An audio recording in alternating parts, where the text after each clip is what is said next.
저는 오늘 여러분과 함께 병 고침 받는 7단계라는 제목으로 말씀을 나누겠습니다. 열왕기하 5장 8절로 14절 이야기에 보면은 아람 왕의 군대 장관 나만은 큰 용사라 아람을 위해서 크게 기여하고 여러 전선에 나가서 승리를 거두은 국가적인 영웅이었습니다. 그래서 그는 많은 훈장도 받고 모든 국민들의 추앙을 받는 사람이지만은 그러나 내적으로는 나날이 그 살이 썩어 문드러져가는 문둥이였습니다. 이 나만 장군을 생각하면 오늘 현대인과 꼭 같은 사람이라고 생각이 됩니다. 우리는 오늘날 지혜와 지식과 총명이 어느 때보다 낮고 과학의 발달이 크게 우리 생활을 편안하게 만들었습니다. 그러나 실상은 우리 외면적으로 나만 장군처럼 영화롭지만은 내적으로는 죄악의 문둥병이 들어서 문드러져 가고 있는 것입니다. 사람은 존귀하나 깨닫지 못하면 멸망하는 짐승과 같다고 했는데 우리가 존귀하다고 하나 실상은 죄악의 문둥병에 걸려서 멸망의 길을 걸어가고 있는 것이 현실이 아니겠습니까? 바로 나만 장군이 그와 같았습니다. 왕에게 인정을 받고 국민에게 숭앙을 받으면서도 그는 실제로 옷을 벗으면 살이 문드러져가는 문둥이였습니다. 그래서 그는 행복하지 않았습니다. 그런데 아람 군대들이 일선에 나가서 이스라엘 사람 몇 명을 포로로 잡아왔는데 그 중에 조그마한 기지바이가 있었습니다. 이 기지바이를 나만 장군 집에 데리고 와서 추모의 수발을 들겠는데 이 소녀가 보니 참 기가 막히거든. 일국의 영웅인 장군이 문둥병으로서 집에 들어오면 비참합니다. 그래서 그 주모에게 말했습니다. 우리 주인께서 이스라엘의 엘리사 선지자 앞에 있었으면 좋았겠습니다. 엘리사가 그 병을 고쳤을 것입니다. 믿음은 들음에서 나며 들음은 그리스도의 말씀으로 말미암습니다. 누가 전달해 주지 아니하면 모르죠. 그런데 이 이스라엘의 어린 기지바이의 말을 듣고 그 주모는 뛸 듯이 기뻐해서 그 남편에게 말했습니다. 여보, 당신 이스라엘에 가서 엘리사 선지자 앞에 가면 그는 병을 고친다고 말합니다. 그래서 나만은 그 말을 듣고 신랄 많은 희망을 가지고 그 임금님이 가서 말했습니다. 임금님, 이스라엘에 가면 선지자 엘리사가 있는데 그가 병을 고친다고 합니다. 그러므로 이스라엘 임금에게 소개장을 써주십시오. 그러면 내가 가서 병이 고침을 받겠습니다. 아람 왕이 편지를 썼습니다. 이스라엘 왕 앞에 내 장군 나만이 갈 테니 이 문둥병을 고쳐주시오. 그래서 나만은 군대를 거느리고 많은 선물을 갖고 위풍당당하게 이스라엘 왕에게로 나왔습니다. 그 편지를 내니 이스라엘 왕이 이 편지를 떼니만 옷을 찢고 한 말이 내가 하나님이냐 문둥병을 고치게. 틀림없이 아람 왕이 나에게 시비를 걸기 위해서 이런 불가능한 일을 요구하는도다. 그렇게 탄식을 했습니다. 이 말을 듣자 엘리사가 그분을 내게로 보내셔서 이스라엘에 선지자가 있는 것을 내가 보여주리이다. 이래서 나만은 그 군대와 함께 엘리사의 집에 가니까 조그마한 초가집에 살인문 앞에 섰는데 그것도 엘리사가 나오는 것이 아니라 종이 종종걸음으로 나오더니만 우리 주인께서 말씀하기를 저 요단강에 가서 7번 목욕하고 가라고 합니다. 나만이 대노했습니다. 내가 국빈으로서 사절로서 임금님의 보내심을 받고 이 자리에 왔는데 그래 엘리사 자기가 직접 나와서 거룩한 손을 흔들고 안수하여 나를 치료해 줄 알았는데 나타나기도 아니하고 종을 보내서 나를 요단강에 가서 7번 목욕하라고. 시리아에 가면 아바나 강이나 바르바르 강이 얼마나 강물이 맑으냐. 물에 씻어 나을 바에야 내가 우리나라의 강물에 가서 물로 씻지. 요단강 흙탕물에 물을 씻으라고, 몸을 씻으라고. 그는 분해서 돌아섰습니다. 그러자 그 밑에 있는 군인들이 말했습니다. 아버지요, 선지자가 병 낫기 위해서 이것보다 더 어려운 일을 하라고 해도 기쁘게 했을 거 아닙니까? 그런데 요단강에 가서 물로 몸을 7번 씻으라는데 그건 못할 리가 어디 있겠습니까? 하세요. 좋은 보좌관이 항상 필요한 겁니다. 그래서 그 말을 듣고 분을 사귀고 이 나만이 요단강에 들어가서 물에 퐁당 자기를 잠궜습니다.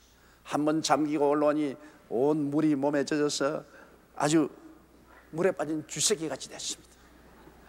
2번 몸을 적시고 3번 적시고 4번 적시고 5번 적셔도 아무 흔적도 나타나지 않습니다. 6번째에도 아무 흔적이 없습니다. 그러나 마지막 7번째 물에 들어갔다 일어나니까 그 살이 문둥이가 다 사라지고 어린아이 살같이 변화된 것입니다. 순식간에 하나님의 기사와 이적이 일어난 것입니다. 하나님의 기사와 이적이 일어나는데 시간이 필요 없습니다. 눈 깜박할 사이에 놀라운 역사가 일어나는 것입니다. 천이무봉이라고 하나님은 옷을 지을 때 바느질을 안 하신다는 말이 있습니다. 하나님의 기사와 이적은 인간의 상상을 초월해서 위대한 역사를 베풀어 주시는 것입니다. 여러분, 오늘날 또 이와 같은 하나님의 치료의 역사가 우리 가운데 나타나게 되는 것입니다. 나만 장군을 보고 요단강에 가서 7번 목욕하라는 것처럼 우리가 하나님이 요구하시는 7단계를 거치면 우리의 병도 고침을 받을 수가 있는 것입니다. 우리가 병 고침을 받기 위해서 첫째로 거듭나서 하나님의 자녀가 되어야 되는 것입니다. 예수를 믿지 않고 병 고침만 받으려고 와서는 주님께서 치료해 주지 아니하십니다. 마태복음 15장 21절로 28절에 보면 예수께서 두로와 시돈 지역으로 휴식하러 가셨습니다. 제자들과 함께 가는데 한 여인이 고함고함 칩니다. 내 딸이 흉하게 귀신 들렸으니 내 딸을 고쳐주옵소서. 주님이 아무 대답도 안 했습니다. 이 여인이 제자들을 붙잡고 호소를 합니다. 주님께 이야기해서 내 딸을 좀 고쳐주옵소서. 제자들이 와서 저 여인이 저렇게 울고 부르짖으니 고쳐주시죠. 주님 하신 말씀이 나는 이스라엘에 잃어버린 양 이외에는 보냄을 받지 아니하였다. 그런데 그 여인이 예수님 앞에 와서 길을 막고 엎드려서 주여 나의 딸을 고쳐주옵소서. 그때 주님 하신 말씀을 우리가 귀 기울여 드려야 됩니다. 자녀에게 줄 떡을 취하여 개에게는 주지 아니한다. 치료는 자녀에게 주는 떡입니다. 부모가 자녀에게 떡을 안 주는 부모 보았습니까? 자식에게 30세 때 떡을 주지 않습니까? 양식을 주지 않습니까?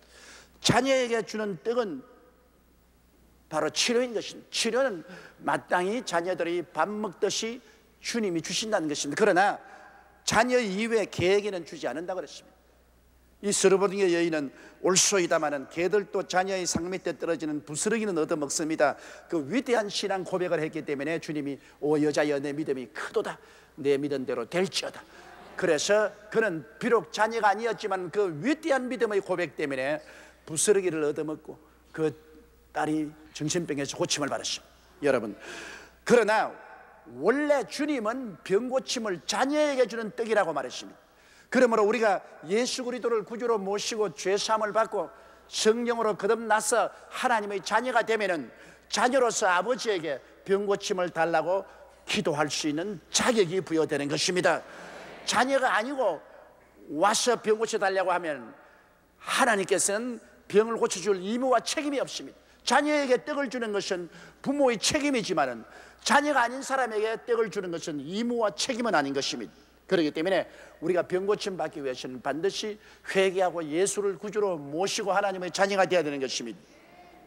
둘째로 우리가 병 고침 받기 위해서는 진실로 마음속에 회개를 해야 되는 것입니다. 왜냐하면 병은 아담의 타락한 죄로 말미암아 온 심판입니다. 원래 아담과 하와는 병들지 않고 죽지 않은 몸을 가지고 있었습니다. 그러나 그들이 하나님께 범죄함으로 말미암아 하나님께서 심판해서 말하기를 너는 흙이니 흙으로 돌아가라고 말했습니다. 사람의 몸이 흙으로 돌아가기 위해서는 병들어 와야 돼야 되는 것입니다. 창세기 2장 17절로 3장 19절에 보면 내가 먹는 날에 난 정령 죽으리라 하시니라 너는 흙이니 흙으로 돌아갈 것이라고 말했습니다. 범죄했기 때문에 몸이 흙으로 돌아가지만 병들지 않습니까?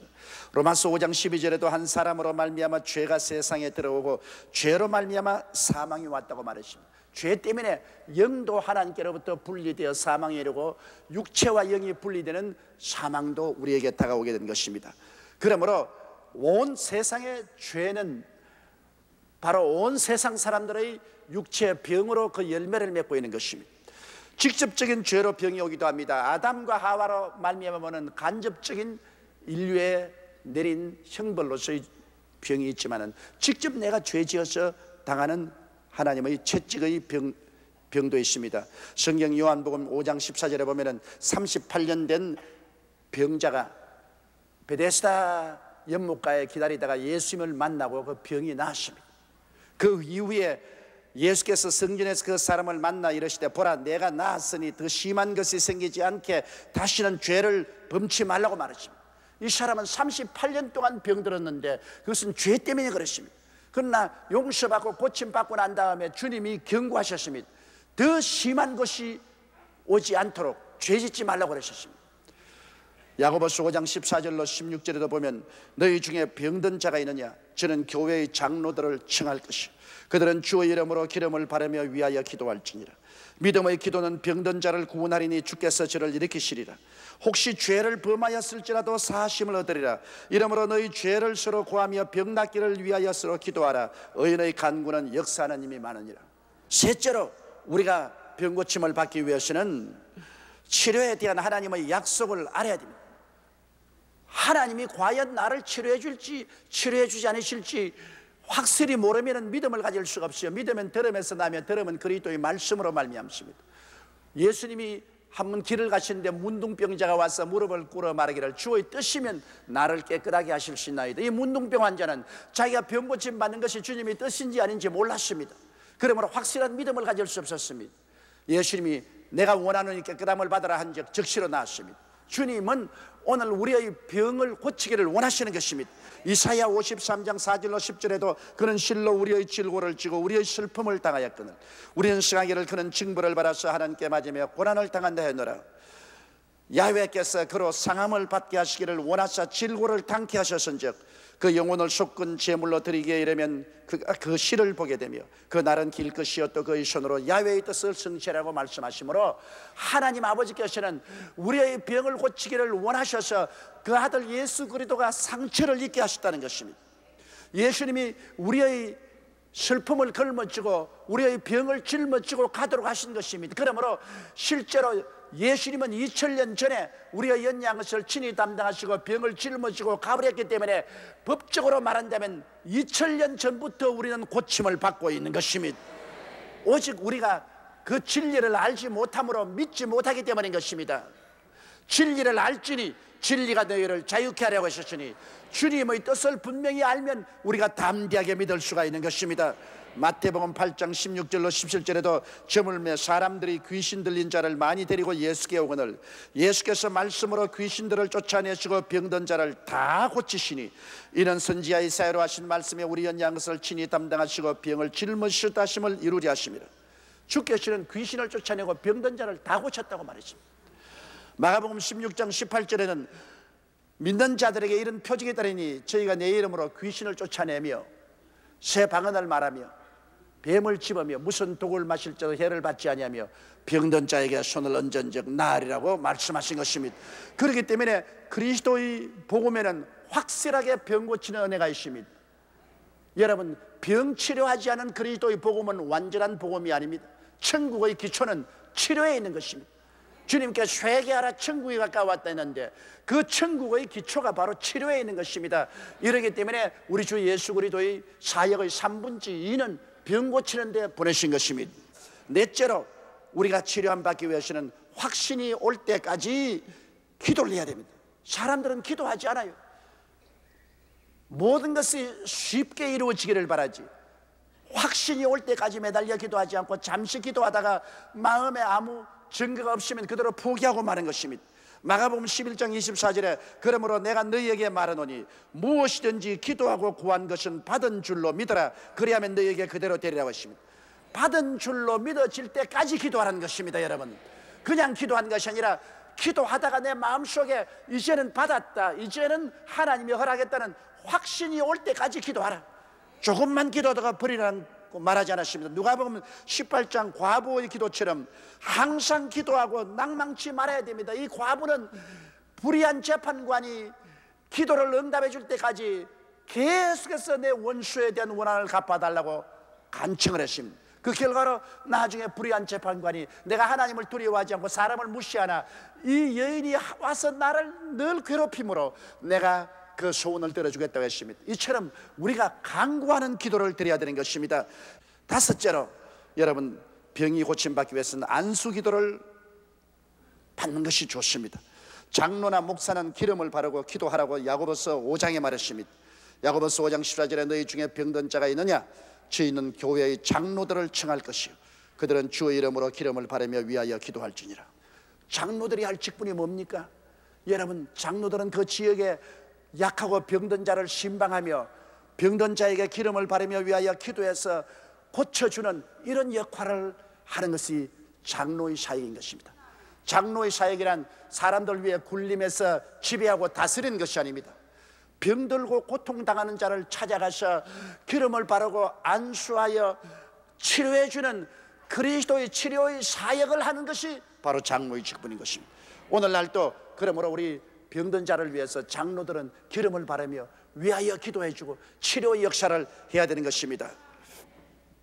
또 여러분, 우리 평신도라도 마가복음 16장에 따라서 아픈 자들이 오면 그들에게 가서 손을 얹고 기도를 해줘야 됩니다. 믿는 자들에게는 이런 표적이 따르니 곧 저희가 내 이름으로 병든 자에게 손을 얹은 즉 나으리라고 말씀합니다. 손을 얹는다는 것은 믿음을 합친다는 것입니다. 믿음을 합쳐서 간절한 마음으로 기도를 해야 됩니다. 어떤 사람은 손 얹으라 하는데 손은 안 얹고 몽둥이로 때려가지고서 환자들을 골절상을 입게 하고 혹은 죽이기까지 하는데, 그것은 말도 안 되는 소리입니다. 손을 얹는다는 것은 사랑으로서 손을 붙잡아주고 손을 얹어주는 사랑의 손길이지 때리는 손이 아닌 것입니다. 그러므로 부드러운 손을 얹어서 함께 믿음을 합쳐서 안수 기도를 받으면 하나님의 치료의 역사가 나타나는 것입니다. 여섯째는 우리가 치료함 받기 위해서 단호히 믿어야 되는 것입니다. 환경이나 감각에 의지하지 말아야 됩니다. 믿음으로 행하고 우리가 보는 것으로 행치 말아야 됩니다. 나만 장군이 요단강에 목욕 7번 하라 했는데 6번 할 때까지라도 문둥병은 낫지 않았습니다. 7번째까지 믿음으로 순종하니까 병이 난 것입니다. 그러므로 우리가 주님이 병 고쳐주시는 것이 하나님 뜻인 줄 알았으면 단호하게 믿고 기도해야 되는 것입니다. 믿음은 바라는 것들의 실상이요 보지 못하는 것들의 증거라고 했으니, 아직 성취되지 않았다 할지라도, 아직 보이지 않는다 할지라도 하나님의 약속하심을 마음속에 확실히 믿고 나을 것을 확실히 믿어야 되는 것입니다. 고린도후서 5장 7절에 이는 우리가 믿음으로 행하고 보는 것으로 하지 아니함이라고 말했습니다. 출애굽기 15장 26절에 가라사대 너희가 너희 하나님 나 야훼의 말을 청종하고 나의 보기에 의를 행하며 내 계명에 귀를 기울이며 내 모든 규례를 지키면 내가 애굽 사람에게 내린 모든 질병의 하나도 너희에게 내리지 아니하리니 나는 너희를 치료하는 야훼임이라고 말한 것입니다. 하나님은 의사이십니다. 의사이신 하나님께서 우리들을 치료하기를 원하시기 때문에 단호한 믿음으로 하나님 앞에 나와서 기도해야 되는 것입니다. 그리고 없는 것을 있는 것 같이 입으로 시인해 사세요. 로마서 4장 19절로 22절에 아브라함은 그가 백세가 되어 자기 몸의 죽은 것 같음과 사라의 태의 죽은 것 같음을 알고도 믿음이 약하여지지 아니하고 믿음이 없어 하나님의 약속을 의심치 않고 믿음에 견고하여져서 하나님께 영광을 돌리며 약속하신 것을 또한 능히 이룰 줄을 확신하였으니 그러므로 이것을 저에게 의로 여기시다고 말한 것입니다. 눈에는 아무 증거 안 보이고 귀에는 아무 소리 안 들리고 손에는 잡히는 것 없을지라도 하나님의 말씀을 믿고 확신을 가지고 기도하고 믿고 입으로 시인해야 되는 것입니다. 마지막 7째로 하나님께 감사해야 되는 것입니다. 우리가 병치료함을 받았으면 입술로 감사해야 되는 것입니다. 히브리서 13장 15절에 이러므로 우리가 예수로 말미암아 항상 찬미의 제사를 하나님께 드리자 이런 그 이름을 증거하는 입술의 열매라고 말했습니다. 입술의 열매가 감사입니다. 우리가 기도받고 치료함 받은 확신을 가지고 하나님께 감사를 드려야 돼요. 그냥 감사만 드리지 말고 예물을 드려 감사하십시오. 누가복음 5장 12절로 14절에 예수께서 한 동리에 계실 때 온몸에 문둥병 들린 사람이 나왔을 때 손을 내밀어 대시며 깨끗하라 고쳐주시고 말씀하기를 가서 제사장에게 내 몸을 보이고 또 내 깨끗하게 됨을 인하여 모세의 명한 대로 예물을 드려 저에게 증거하라고 말해요. 예물을 드려야 돼요. 역대상 16장 29절에 야훼의 이름에 합당한 영광을 그에게 돌릴지어다 예물을 가지고 그 앞에 들어갈지어다 아름답고 거룩한 것으로 야훼께 감사를 했습니다. 하나님께 빈손 들고 나오지 말라고 했는데 하나님께 은혜와 사랑과 복을 받은 사람이 빈손 들고 나와서 행하면 안 됩니다. 하나님께 반드시 치료해 주신 것을 감사하고 찬미하며 예물을 들어 하나님께 영광을 돌려야만 되는 것입니다. 예수님께서는 사역의 3분의 1을 병 고치는 데 보내셨으며 12제자 70인의 제자 및 최후의 명령에는 모든 믿는 자들에게 병을 고칠 것을 명령하셨습니다. 야고보는 공회 서신에 교회 장로들의 직분 중 중요한 것은 병든 자를 신방하고 치료의 기도를 하라고 명령하신 것입니다.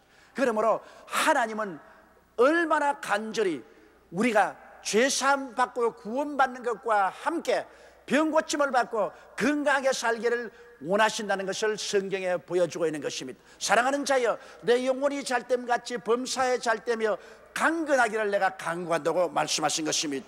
이러므로 우리가 병 고침 받기 위해서 첫째로 거듭나야 하나님의 자녀가 되어 자녀에게 주는 떡을 받아 먹어야 되며, 둘째로 진실로 회개해야 되고, 셋째로 치료에 대한 하나님의 약속을 확실히 알아야 되고, 넷째로 확신이 올 때까지 기도하고, 다섯째로 목사와 장로에게 나가서 안수기도를 받고, 여섯째로 단호히 믿으며, 일곱째로 하나님께 감사의 제사를 드려야 되는 것입니다. 이렇게 할 때 오늘날 또 하나님은 그 놀라운 능력을 베풀어 주셔서 우리를 어떠한 병에서도 건져내어 주시는 것입니다. 하나님의 기사와 이적은 어제나 오늘이나 영원토록 동일하신 것입니다.